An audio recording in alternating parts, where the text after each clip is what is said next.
अस्सलाम वालेकुम फ्रेंड्स। किसी के पीछे उसकी बुराई ना करो तो क्या सामने की जा सकती है।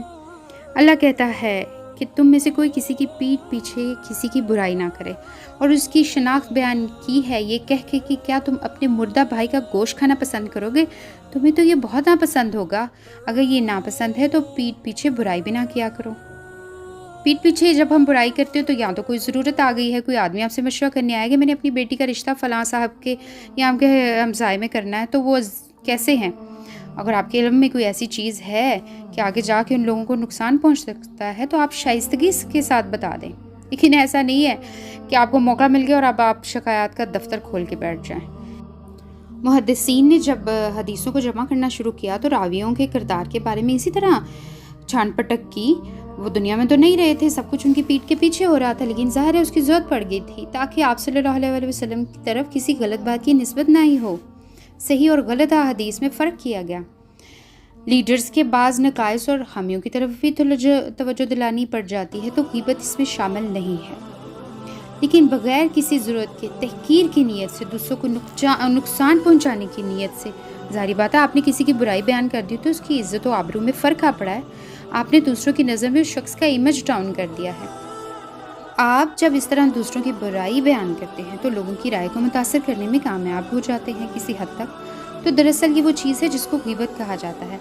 सामने बयान करना ग़ीबत नहीं, उसके अपने कुछ नताइज हैं। जैसे किसी के मुंह पर उसकी बुराई बयान करना तो ज़ाहिर बात है उसे बुरा लग सकता है।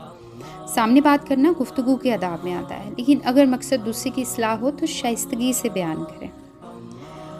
समटाइम ऐसे भी होता है कि हम अपने हमसाये के ख़िलाफ़ कोई बात नहीं करना चाहते, कोई मालूमात लेने आए तो देना नहीं चाहते कि हमारे ताल्लुकात ना ख़राब हो जाएं। तो हक़ पे अल्लाह ताला ने कहा है कि हक़ पे साबित कदम रहो।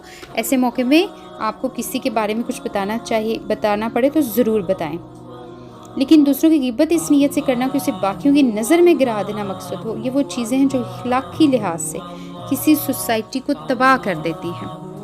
कभी ऐसा होता है कि आपके साथ कुछ ज़्यादती कर देता है तो आप किसी से अपना दुख शेयर करना चाहते हैं कि दिल हल्का हो जाए, इससे ज़्यादा की नीयत नहीं होती, तो क्या ये भी ग़ीबत है?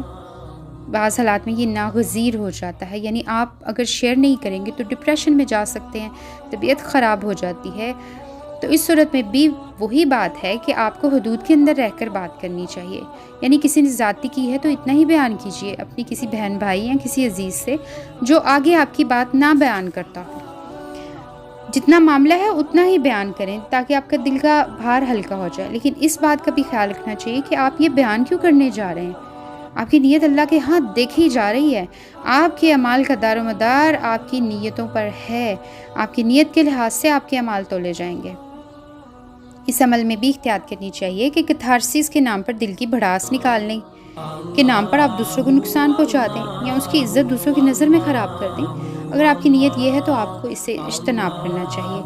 अगर आप फिर भी कर रहे हैं तो ये ज़िम्मेदारी भी लीजिए कि मैं जो बात कर रहा हूँ उस बंदे के सामने भी बयान कर सकता हूँ। महज अपने दिल की भड़ास निकालने के लिए हर दूसरे दिन ग़ीबत की महफिल सजा कर बैठ जाते हैं तो ये अखलाक़ी लिहाज से अच्छी बात नहीं। किसी के ऐसे नकाइस बयान करना जो आप उसके सामने कहने की हिम्मत नहीं रखते। हमारा मीडिया भी ऐसा रोल प्ले करता है।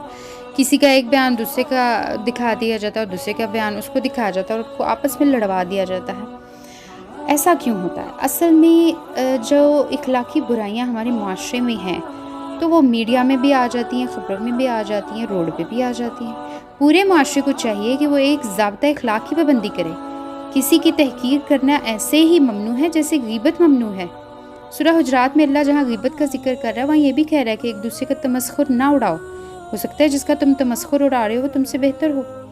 इंसान की आबरू का मामला चूँकि हुकूकुल इबाद का मामला है, इसमें मुआफ़ी सिर्फ अल्लाह के माफ़ करने से नहीं मिलती, बंदों से भी माफ़ी मांगनी होगी और ये आसान मामला नहीं होगा। यहाँ मुआफ़ी आसानी से मिल सकती है, वहाँ तो बदले में आपके अमाल जाएंगे, क्योंकि वहाँ तो देने लेने के लिए नेकियाँ होंगी या बुराइयाँ। तो आप दूसरे को राज़ी करना चाहेंगे तो रुपया और ज़मीन तो नहीं वहाँ दे सकेंगे, अपनी नेकियां ही देनी पड़ेंगी। इस तरह हो सकता है दूसरे की जन्नत बन जाए और आपकी जहन्नम। अब कोई ग़ीबत कर बैठे तो क्या कफ़ारा है? अगर आप किसी की ग़ीबत कर बैठते हैं तो सबसे पहले तो अपने रब से माफ़ी मांगें, दूसरी हौसला करें और उस भाई या बहन से भी जाकर माफ़ी मांग लें। अब ऐसा भी हो सकता है कि دوسرا بندہ اس دنیا میں ہی نہ رہا ہو، یا کسی ایسی جگہ پہ رہتا ہے جہاں آپ جا ہی نہیں سکتے، تو اس کی مغفرت کے لیے دعا کیا کریں، تلافی کرنے کی کوشش کرنی چاہیے۔ آخرت میں یہ معاملہ چکانا آسان کام نہیں ہے۔ فرینڈز، رمضان کے اس مبارک اور مقدس مہینے میں یہ جو رحمتوں اور بخششوں کا مہینہ ہے، اس میں اپنی مغفرت کی فکر کرنی چاہیے۔ غیبت جیسی برائی اگر ہمارے اندر ہے تو ہمیں کوشش کرنی چاہیے کہ اسے ایڈریس کریں، اسے ختم کرنے کی کوشش کریں۔ برائی کو مکمل طور پر ختم کرنے کی گارنٹی انسان کے پاس نہیں ہے، لیکن کوشش تو کی جا سکتی ہے، ارادہ تو باندھا جا سکتا ہے۔ تو آئیے اس ٹریننگ کے مہینے میں ارادہ باندھیں کہ ہم اپنی برائیوں کو ایک ایک کر کے چھوڑیں گے۔ دوستو، اس ایک مہینے کی ٹریننگ پورے سال کام آنے والی ہے۔ میں بھی نیت کرتی ہوں، آپ بھی نیت کریں، ارادہ باندھیں، اللہ برکت عطا کرے گا انشاءاللہ۔ آئیے اپنی برائیوں کو ایک ایک کر کے ختم کرنے کی کوشش کرتے ہیں۔ اللہ تعالیٰ ہمارے اس عمل میں برکت عطا